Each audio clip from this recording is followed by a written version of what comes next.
Hello bachcho, welcome to grade 6 sessions, subject geography, and we are discussing chapter number 2 and the chapter name is land, soil, water, natural vegetation and wildlife resources. This is your session 1. तो बच्चों हम लोग grade 8 का subject geography discuss कर रहे हैं और इसमें हम लोग chapter number 2 discuss करने वाले हैं जिसका नाम है land, soil, water, natural vegetation and wildlife resources. ये आपका first session है. So let's start with it.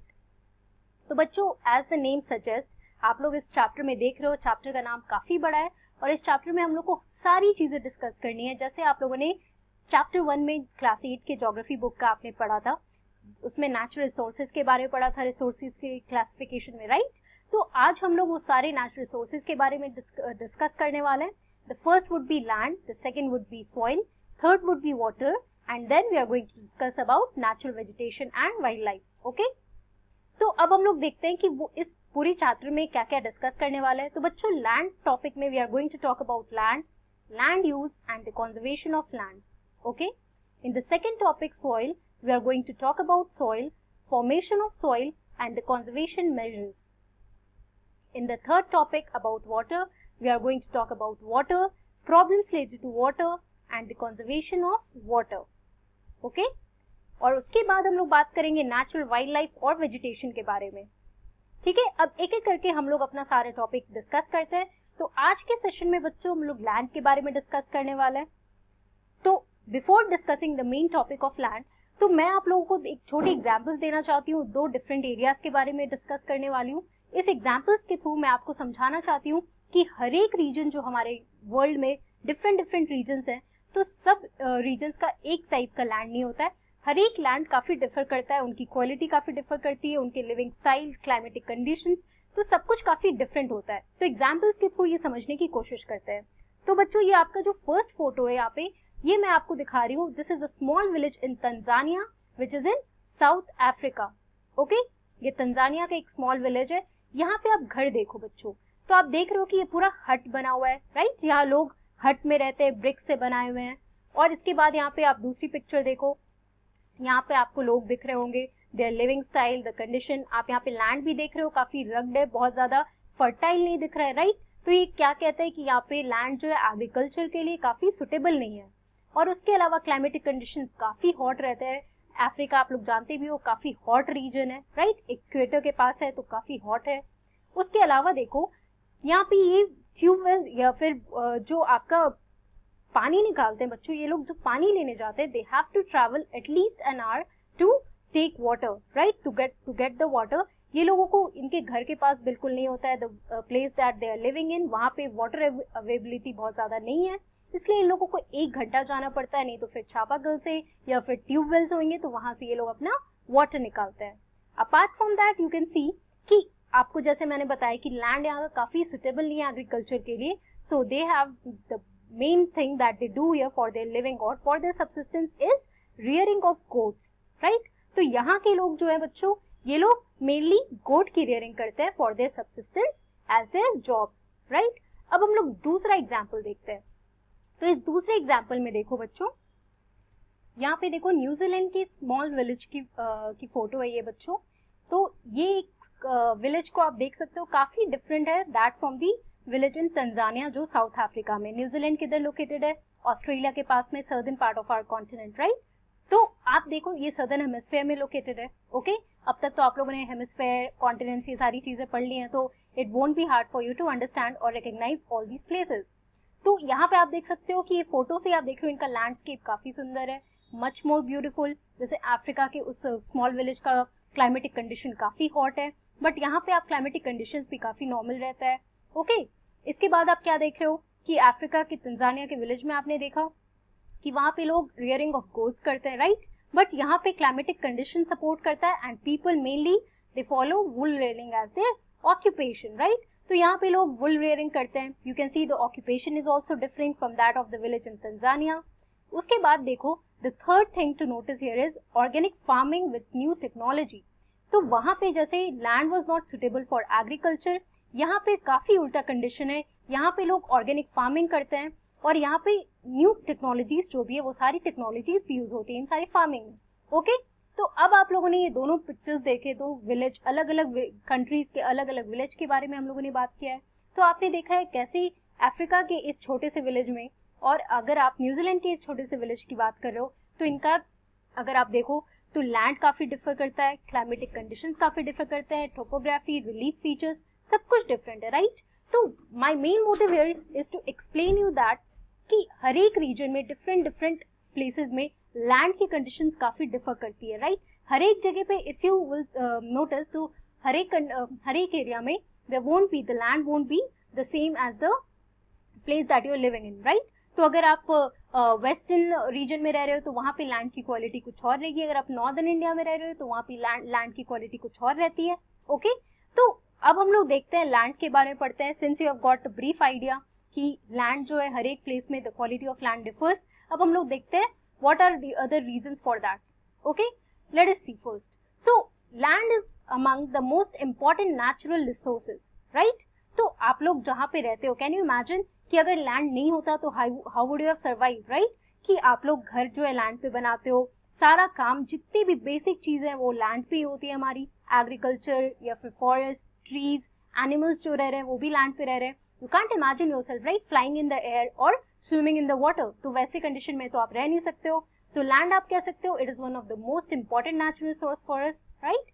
Also it covers about 30% of total areas of earth surface, right. तो हमारे अर्थ सरफेस को, जैसे आप पूरे अर्थ सरफेस को देखोगे तो उसमें जो 30% है बच्चों वो हमारा लैंड सरफेस है और बाकी का जो 70% है that is covered with water, right. और इसमें भी जो हमारा 30% है, the 30% of total area of earth surface, उसमें भी not all parts are habitable. Habitable कहने का मतलब क्या है बच्चों कि हर एक एरिया जो हमारे अर्थ सरफेस का है वो वहां पे हैबिटेट बनाना या फिर that place is not suitable कि वहां पे लोग रह सकते हैं, या फिर जैसे आप जिस एरिया में रह रहे हो, आप जहाँ पे अपने घर में रह रहे हो तो that is a habitable place for you, right. जहाँ पे भी आपका हैबिटेट है, जहाँ पे आपका घर है, जिस एनवायरमेंट में आप रह रहे हो वो सुटेबल कंडीशंस प्रोवाइड करता है आपके रहने के लिए, राइट। लेकिन ये 30% जो हमारे अर्थ सरफेस का है तो ऐसा नहीं है कि सारा 30% जो रहेगा वो सारा का सारा हैबिटेबल होएगा, नो। अब हम ये अनइवन डिस्ट्रीब्यूशन के बारे में समझने की कोशिश करते हैं। In this photo you can see the land use capabilities. ये वर्ल्ड मैप अगर आप देखोगे तो हमारा वर्ल्ड मैप ऐसे लगता है। Now you have studied about maps also in class 7, तो आपको अब पता होगा कि वर्ल्ड मैप में आप सारे कंट्रीज को लोकेट कर सकते हो। You can see our country India is here on the map, right. तो डिफरेंट रीजन में कौन कौन से किस पर्पस के लिए लैंड यूज होता है, तो ये सारी चीजें हम लैंड यूज में भी पढ़ेंगे, राइट। अब हम देखते हैं the uneven distribution of population in different parts of country is due to varied characteristics of land and climate। तो बच्चों जैसे हमने बोला कि जो 30% है हमारे अर्थ सरफेस का तो सारा जो है वो हैबिटेबल नहीं होता है। इसका मतलब क्या है कि बहुत अनइवन डिस्ट्रीब्यूशन ऑफ पॉपुलेशन होगा, कहीं पे पॉपुलेशन की डेंसिटी काफी ज्यादा होगी और कहीं पे पॉपुलेशन की डेंसिटी कम होगी। तो इसका रीजन क्या है कि the uneven distribution of population in different areas of our country, why is it so? It is because of the land and also the climatic conditions. तो लैंड के कैरेक्टरिस्टिक्स और क्लाइमेट के जो कैरेक्टरिस्टिक्स है वो काफी मेजर फैक्टर है ये रीजन में जो अनइवन डिस्ट्रीब्यूशन होता है पॉपुलेशन का उसके लिए। Now let us see this, 90% of the world population occupies only 30% of land area. अब ये सारे फिगर्स आपको याद करना इंपॉर्टेंट होगा बच्चों कि अब आप देखो कि जो भी हमारा टोटल आप सरफेस अर्थ सरफेस पे जो हमारा 30% है वो हमारा लैंड सरफेस है, राइट। अब उसमें भी उस टोटल एरिया में से सिर्फ 30% एरिया जो हमारे लैंड का है वहां पे 90% ऑफ वर्ल्ड पॉपुलेशन रहते हैं। जैसे मैंने आपको पिछले इसमें भी बताया कि सारा एरिया जो हमारा लैंड है वो हैबिटेबल नहीं होता है, तो उसमें जो 30% है world population, most of the people they are residing in this 30% area. Also the other 70% is not populated, sparsely populated और अनइनहैबिटेड, राइट। तो या तो ये 70% जो बाकी के 70% बच गए हैं तो इसमें या तो बहुत कम पॉपुलेशन होती है या फिर लोग रहते ही नहीं है। तो अब हम देखते हैं reasons for distribution. The reasons for uneven distribution of population can be divided into two categories. The first one here is physical and the second one here is human.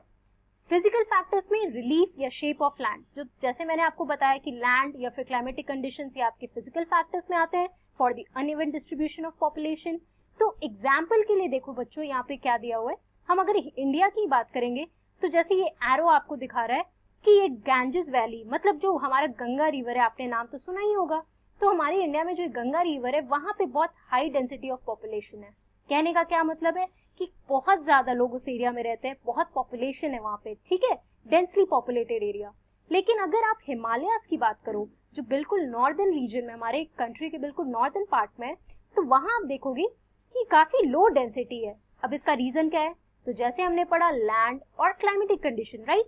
या तो यहाँ पे लैंड के फीचर्स जो है वो suitable नहीं होंगे कि लोग अपने हैबिटेट वहां पे जाकर अपना घर बनाए, राइट। या फिर क्लाइमेटिक कंडीशन सपोर्ट नहीं करता होगा, या तो क्लाइमेटिक कंडीशन काफी रफ होता होगा, है ना। तो मेनली अगर आप बात करो कि पॉपुलेशन रीजन के डिफरेंट क्यों होते हैं, तो आप हमेशा याद रखना लैंड और climatic condition are the main factors for it. अब आप देखो कि ये जो आप पिक्चर्स यहाँ पे देख रहे हो, these are the lands that are not suitable for habitation. अब हमें जानना चाहिए ना कि कौन कौन से लैंड ऐसे हैं जहाँ पे लोग रह नहीं सकते। You must know these things, क्योंकि आप जिस एरिया में रह रहे हो आपको पता है कि this is suitable for my living, यहाँ पे बहुत सारे लोग रह रहे हैं, क्लाइमेटिक कंडीशंस भी चेंज होते रहते हैं, but you can survive there, right. लेकिन कुछ एरियाज ऐसे होते हैं जहाँ पे you can't even think of surviving, you can't even think कि वहाँ पे लोग जाके घर बनाए। तो सबसे पहला क्या है? रग टोपोग्राफी। रग टोपोग्राफी कहने का क्या मतलब है बच्चों? जैसे आप फोटो में देख रहे हो कि आपको लैंड यहाँ पे काफी रफ दिख रहा है, राइट, ऊपर नीचे ऊबड़ खाबड़, अगर आप ऐसे कहो तो काफी रफ है। तो यहाँ पे बिल्कुल प्लेन रीजन नहीं है और यहाँ पे लोग जो है रह नहीं सकते। यहाँ पे अगर आप सोचो कि एक घर बनाओगे तो आप नहीं रह सकते हो, राइट।